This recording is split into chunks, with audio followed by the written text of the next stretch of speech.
Hi everybody, thanks for joining me for another tutorial from Melinda's Rubber Room. I am Melinda Pierce and I've been a Stampin' Up! Demonstrator for over 16 years. And I'm thrilled to be showing you some fun techniques and tips and tricks, all to do with stamping. So welcome to my Rubber Room, my stamp studio, and I hope you enjoy the tutorial. So I'm first going to show you what inspired me for this tutorial, and it's this card here. It's a twist on a double Z card.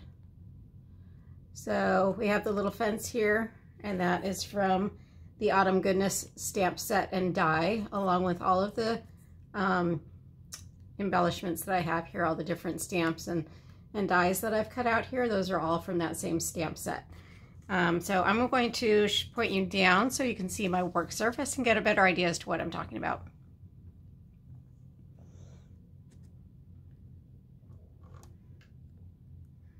Okay, so this is the stamp set that I was talking about. It's the Autumn Goodness stamp set, and it has the coordinating dies that cut out the wheelbarrows and the haystacks and this adorable little fence. And when I saw the fence, I knew exactly that I wanted to do that double Z type of fold. So again, this is the card that started it all. And then I decided that I wanted to try to do something related to Christmas. So I came up with this one. And this one uses the Christmas Gleaming stamp set along with the Peaceful Boughs stamp set. So all of the greenery up here is from the Peaceful Boughs stamp set. And then the punches are from the Christmas Gleaming coordinating punches. So you can see that that folds out similar to the other example that I showed you. It just has the second Z fold up at the top instead of down at the bottom. So again, that was the Christmas Gleaming stamp set, and it has coordinating punches that punch out the ornaments. And then the Peaceful Boughs stamp set includes all the stamps to stamp these images, and it also includes these dies. These are great boughs to use. You can cut off some of the greenery and use them individually or use them as groups. It also includes the little pine cones. So I'll show you how I used those to create this sample. So again, it's the double Z with the greenery up at the top. I've used the pine cones and some embellishments. Then I stamped my images, and I'll show you how to put that together. So the designer series paper that I'm using is from the Snowflake Splendor designer series paper. And I believe this is one of the sets of paper that is on sale this month for 15% off. And what I love about it is that not all of them are the snowflake designs. Some of them do have, like this has a more modeled look instead of the snowflakes. So you can use those. That has a smaller snowflake. And then there's that other one. And let's see. These are so pretty. I love the purples in there. There's that pretty sky design, and then this is the sheet that I'm actually using. So you can see that it has some kind of muted type of different colors in there, and I just love that for the background. Okay, so to start off with, we're going to have a base piece of cardstock. I'm using shaded spruce for my card base. So my base measures 11 by 4 1/4, and you're going to score it at 2 3/4 and 5 1/2. Kind of stumbled over that because I was getting confused with another card that I just made. Okay, so I have my base cut at 11 by 4 1/4, and I'm going to score it at 2 3/4. Let's see if I can get this down in the screen for you. And I'm going to use my light gray blade 2 3/4, and 5 1/2. So that's the base of my card. And then for the second Z fold, I'm going to use, this one I cut smaller than the fence. The fence I need a kind of a wider strip to support the entire fence backing, but this one I wanted a little bit smaller. So I went with 11 by 1 inch, and I'm going to score it at 5 1/2 and 8 1/4. So again, this is 11 by 1 inch. I'm going to score it at 5 1/2 with the light blade, and again at 8 1/4.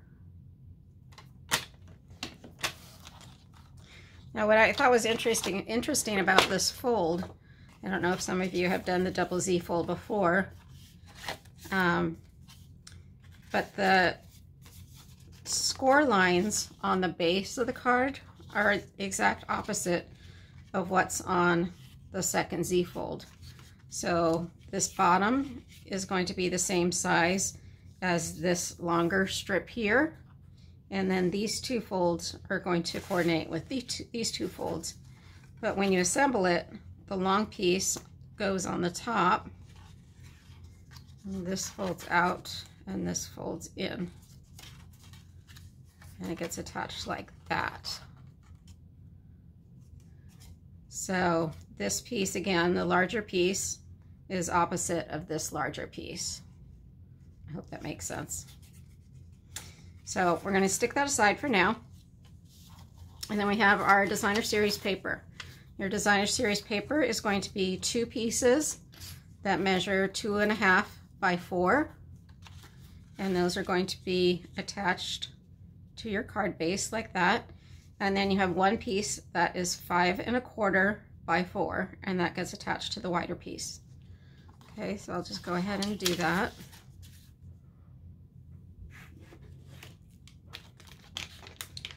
I'm going to use my Stampin' Seal for that.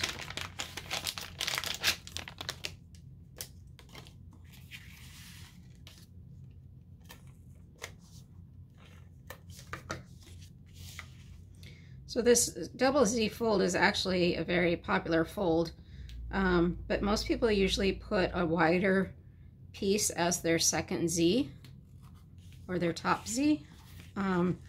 So this was just a little bit different because it's just adding a border either to the top or the bottom, which I thought was kind of a fun twist on the double Z fold.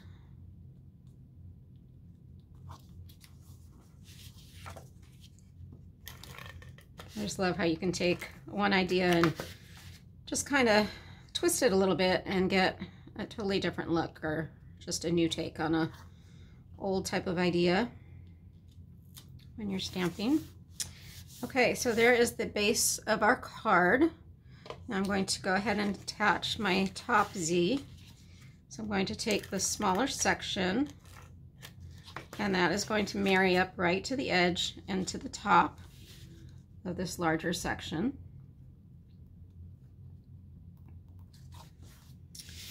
And then this section here, I'm just going to add some tape adhesive right to this section, but you're not going to put the tape all the way over here. You just want it on about a third of that section.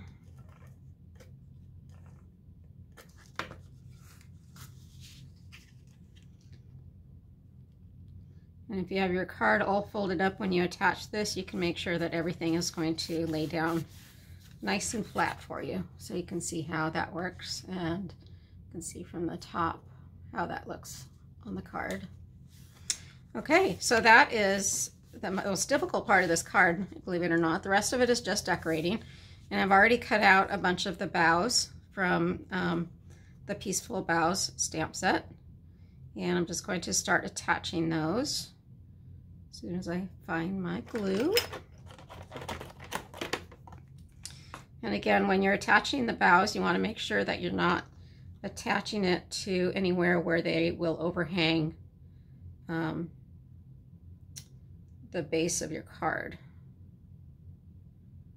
So I'm just going to put a little bit on for now.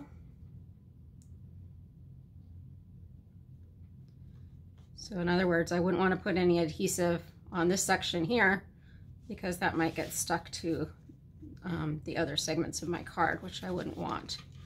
And then I'll just pick this up a little bit and apply a little bit of glue.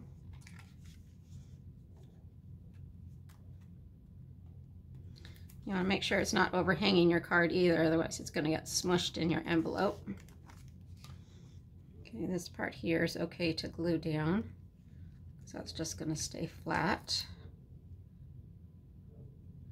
You want to glue it down enough to give it a little stability. Just make sure that you're not gluing it, like I said, under the areas that you don't want the glue. Let's see, I think I'll take this one and stick it like so. And again, you can cut these boughs where you need to in order to make them fit, which makes it really versatile.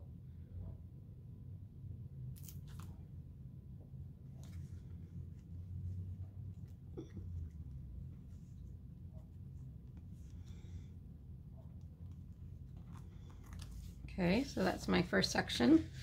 And remember, I'm going to have some pine cones up here, so that's going to cover some of those empty spaces as well. Some of these that I had cut from a previous project, so hoping I could use some of those on here too.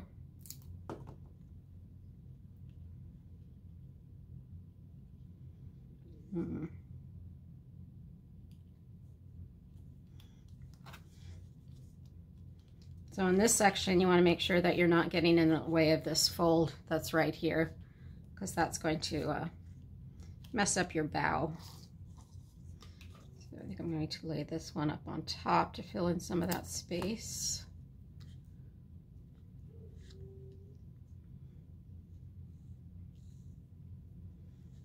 Maybe just like, I'm going to cut off some of this stem here. Make it more about the bow and less about the stem. Like so.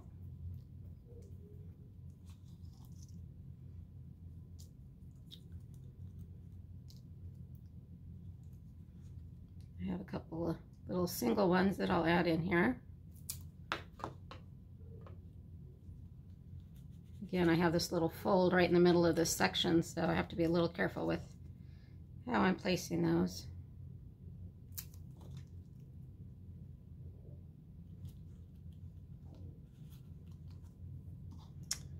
And I'm going to take one other little one and try to fill that in there.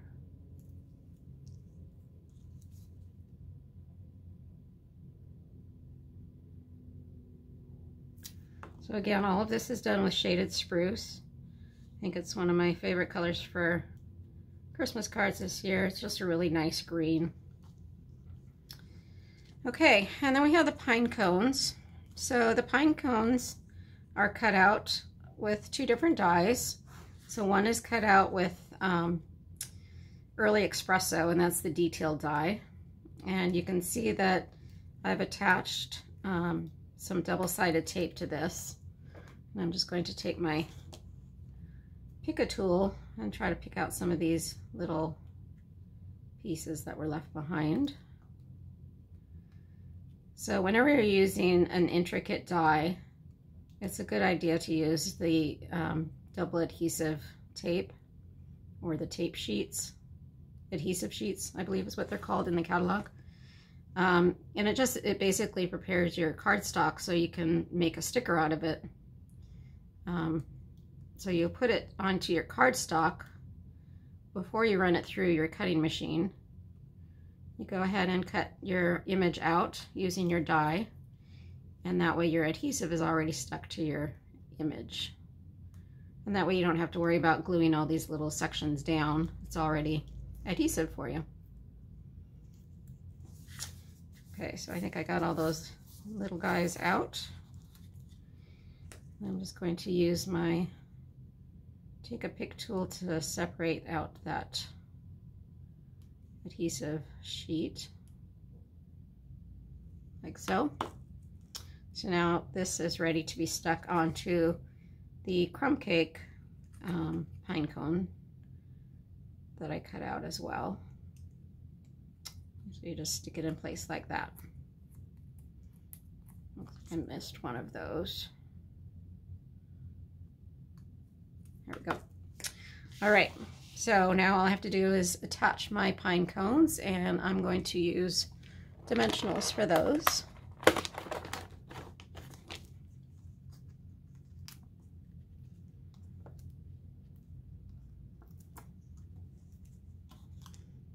Just put all of these on all at the same time.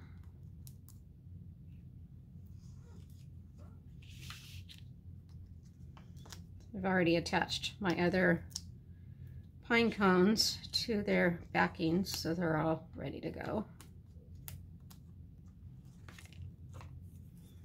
And I'll use the take a pick tool to take off those backings on the dimensionals.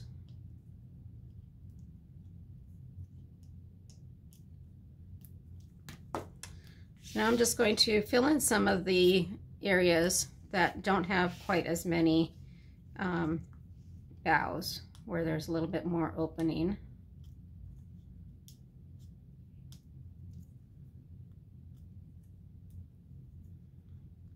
So you can see that this card actually goes together pretty quickly once you have all of your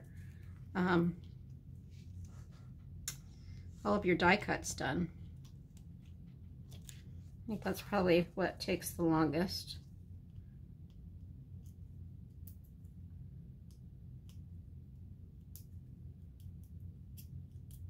And of course, picking off all the backings on the dimensionals. That takes a while too, but nothing difficult there.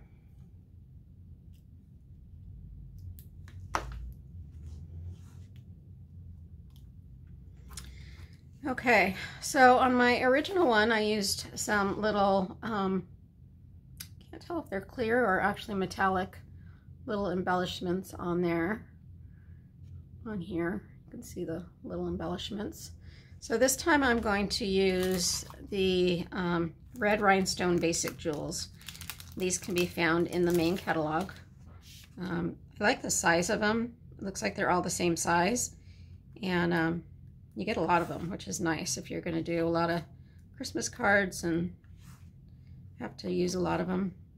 And they're a little bit smaller than the other ones that I used, so I think they might sit better in the envelope. But what I like is that it just kind of breaks up all of the greenery up on top and just adds a little bling, which every Christmas card needs a little bling.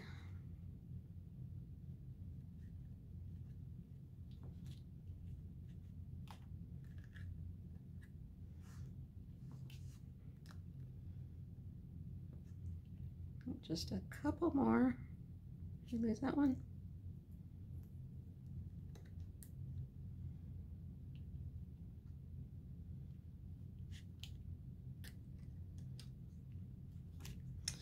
All right, so now all I have to do is the stamping. It's going to fold up like that. All right, so for my stamping, the word stamps that I'm using are in the Peaceful Boughs stamp set, and I'm going to just be stamping with the same shaded spruce.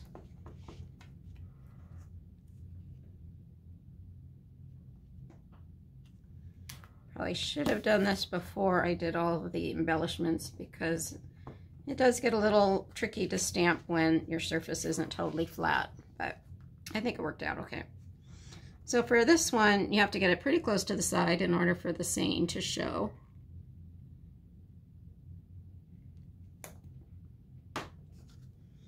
There we go. Make sure that works. Yep, that's good. And then I have this little rabbit, and that is from the Nature's Beauty stamp set. So I'm using this little guy down here. And I'm going to do him in crumb cake. I don't want him to be a really dark rabbit. I just want him to be really kind of subtle. I need to put him right there. There we go. So there's how you do a little double Z fold with a twist. So hope you enjoyed that video and learned a little something new. It was great to have you spend a few minutes with me today, and hope you have fun stamping. If you liked my video, please feel free to give me a thumbs up on my video. Feel free to share my video too. I'd love it to for other people to enjoy it and to learn something new. If you have any questions, feel free to leave me a message on my YouTube channel, and I will answer you as soon as possible. If you'd like more information, feel free to go to my Facebook page at melindasrubberroom.com. I have also posted this video there, as well as information about any upcoming Zoom sessions. So feel free to join us for those and have some fun stamping together. All right, hope you had a good time, and we will see you soon. Take care. Bye-bye.